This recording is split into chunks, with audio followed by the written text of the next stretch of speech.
Hello, and welcome to an overview of the audit process for a municipal separate storm sewer system, or MS4. We at the Minnesota Pollution Control Agency, or MPCA, have put together this presentation to give you, local MS4 staff, an idea of what to expect before, during, and after an MPCA staff conducts an audit of your MS4 program.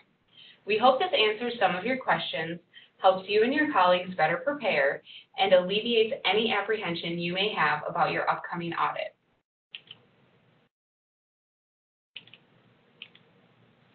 In this webinar, we'll cover what an MS4 audit is and why we conduct them, who is involved in the process, the events surrounding an audit, the steps for you and your stormwater program, and we'll provide you with additional resources you might find helpful. Before we get into the nitty-gritty details about an MS4 audit, let's go over the basics. An MS4 program audit is a review and evaluation of your local stormwater management program, also referred to as a Stormwater Pollution Prevention Program, or SWIP. SWIPs differ across MS4s based on a variety of factors, such as the type of MS4, resources available to MS4 staff, or proximity to impaired waters. Audits for small MS4s are conducted by MPCA staff. Audits for large MS4s, these are St. Paul and Minneapolis, are generally conducted by the U.S. Environmental Protection Agency, or EPA. The audit is the time for MPCA staff to discuss how you specifically are implementing your SWIP and evaluating its effectiveness. To best assess your SWIP, the audit will focus on one or more of the 6 minimum control measures, or MCMs, which are detailed in the MS4 General Permit. Depending on the number of MCMs being evaluated, the audit will be a half day to a full day. There are 3 goals of an audit. The primary objective is to determine compliance with the MS4 General Permit. The permit requires specific SWIP activities to be implemented, conducted, and documented. The audit is the best mechanism for the MPCA to determine if and how you're meeting those requirements. Next, an audit is a great opportunity for technical assistance. If you have questions about your stormwater management program, how other MS4s are implementing certain aspects of their SWIP, or want clarification on any of the MS4 permit requirements, the audit is a perfect time to ask MPCA staff those questions. A more effective SWIP means better water quality for Minnesota's lakes, rivers, and streams, and that's what we're after at the end of the day. Don't worry, MPCA staff are available outside the audit too if you have any questions. Lastly, audits are a good chance for the MPCA to get feedback on the MS4 permit, like what is working for you and what isn't. That input will help us while revising the MS4 permit, which happens every 5 years. There are 3 reasons MPCA staff conduct an audit. First, the MPCA is an EPA-delegated authority to oversee the National Pollution Discharge Elimination System, or NPDES, permitting program for the state of Minnesota. Under this delegation, we're required to conduct a certain number of audits every year. Audits that stem from this EPA mandate are routine audits and are the majority of the audits we conduct. Second, the MPCA has construction stormwater inspectors across the state, and if they find reoccurring violations related to construction sites in a specific MS4, we may want to look into that MS4 stormwater management program further to make sure they have the tools and are using them to properly manage stormwater. Finally, the MPCA receives citizen complaints. If numerous citizen complaints regarding stormwater management are popping up in a certain MS4, we will consider it a good candidate for an audit. Again, we want to see if local MS4 programs are effectively mitigating harmful impacts to stormwater. Audits that most successfully show that stormwater is protected in an MS4 have the appropriate people at a table to discuss the day-to-day activities of your SWIP. To do this, you should have the main MS4 local program staff most familiar with your stormwater program at the audit. This person or people should be able to answer overarching programmatic questions such as who are all the players involved in your program, what the funding source is, or how the program's effectiveness is routinely evaluated. In addition, have the folks that perform the daily activities there for at least that applicable part of the audit. Does a building official do the erosion, sediment, and waste control inspections? He or she should be there to talk about their inspection procedure if MCM4 is being audited. Does the public works staff conduct the annual inspections and maintenance of your structural best management practices, or BMPs? That person should be at the audit to elaborate on their process if MCM6 is audited. Many MS4s fulfill the requirements of some or all the MCMs by partnering with other organizations like watershed districts, watershed management organizations, or soil and water conservation districts. If a partner develops and distributes the majority of your public education and outreach materials and you're being audited for MCMs 1 or 2, it would be good to have them at that portion of the audit. Similarly, do you have consultants oversee your program or certain MCMs? They should be there as well to discuss their role in implementing your SWIP and how you communicate tasks and findings. The MPCA will have 1 or 2 staff auditors. The auditor will generally be your primary contact for MS4 related questions before and after the audit, so you may already be familiar with them. The audit will be much more efficient if you have the right people at the audit to answer questions. We've discussed SWIP implementation with everyone from city administrators to summer interns, so we'll leave it to you to best decide who is appropriate to be there.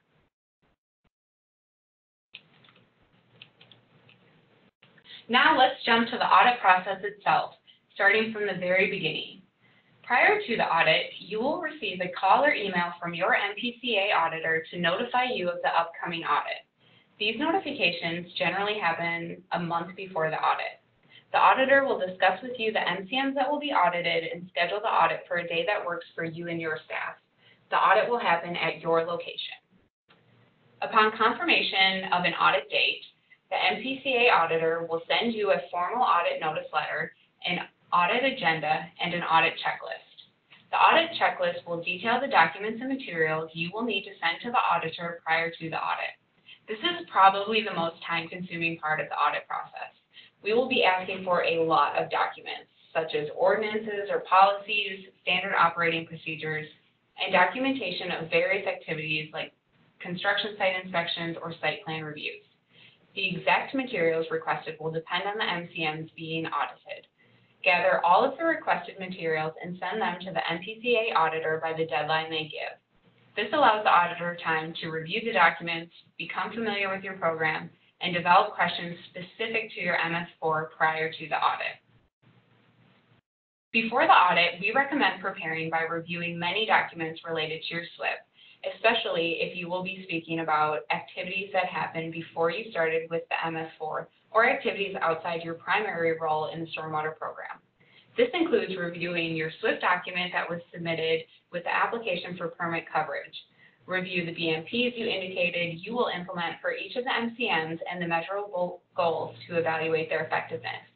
If you aren't already, become familiar with the day-to-day activities related to your SWIP, like how you document and respond to illicit discharge complaints if MCM3 is audited. It's a good idea to review the annual reports you submitted for the previous 3 to 4 years. Auditors use annual reports to evaluate things like the level of local enforcement activity, number of site plan reviews conducted, illicit discharges discovered, and BMP maintenance activities. While preparing for the audit, start gathering documents that you should have available during the audit, either hard copies or electronically. You should have available everything that was sent to the MPCA auditor and everything on this slide. I'm not going to go through each item individually, but keep in mind that this is not an exhaustive list. Additional documents may be requested prior to or after the audit, but these items are a great starting point. Having these materials available will help clarify questions the auditor may have during the audit and ease the pressure you may feel to memorize every aspect of your stormwater program. Hopefully you're fully prepared for the day of the audit now. The main component of the audit will be a question and answer session. This will be led by the MPCA and is essentially the auditor asking questions related to your overall SWIP management and the MCMs being audited. These questions range from standard questions applicable to all MS4s, like what are the roles of outside groups that implement your SWIP, to MS4 specific questions that arise during the auditor's review of documents, such such as describing the conditions of a structural BMP long-term maintenance agreement you have with a private party. There are no right or wrong answers to the questions. They are designed to have you elaborate on your program so the auditor knows how your program operates. Some audits have a field component, which you'll know about when we notify you of the audit. If your audit has a field component, we will most likely visit a construction site or municipal operations facility. This is our opportunity to see how you are actively employing your SWIP and protecting stormwater. The MPCA auditor will take a back seat during this field component and watch how you inspect a construction site or manage your public works yard to identify and eliminate pollutants from entering stormwater. The final part of all audits is the exit interview. This will be led by the MPCA and we'll discuss the initial findings based on the pre-audit review of materials and new information that was learned during the audit. Again, these are just initial findings. There will be a lot discussed during the audit, and the MPCA auditor will most likely need to go through their notes, review new materials, possibly request additional documents, and discuss the findings further internally. However, the exit interview should give you a fairly good idea of the next steps and whether or not there will be enforcement as a result of the audit. After the audit, most of your heavy lifting is over. During some audits, additional questions may come up, or you may realize there are supporting documents the MPCA auditor may be interested in. If necessary, the auditor will put together a list of additionally requested documents and send it to you. Gather all of these documents and send them to your auditor by the deadline they indicate.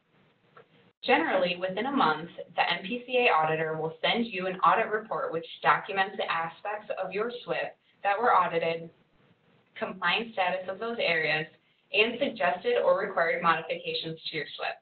Again, we're here to help you develop the most effective stormwater management program you can have. If there are required modifications, they will come in an enforcement action. The enforcement action will detail the areas of noncompliance and required corrective actions. You will have an opportunity to respond in writing if you disagree with the enforcement action. Enforcement actions don't necessarily mean you have a bad performing stormwater program. We may find that you have only one aspect of your program that is non-compliant, like if you haven't provided the annual opportunity for the public to provide input on your SWIP, but you're otherwise implementing BMPs and activities that are protecting stormwater within your MS4. It is our responsibility to bring any areas of non-compliance to your attention. The MPCA auditor will always let you know if an enforcement action is headed your way prior to it arriving in your mailbox.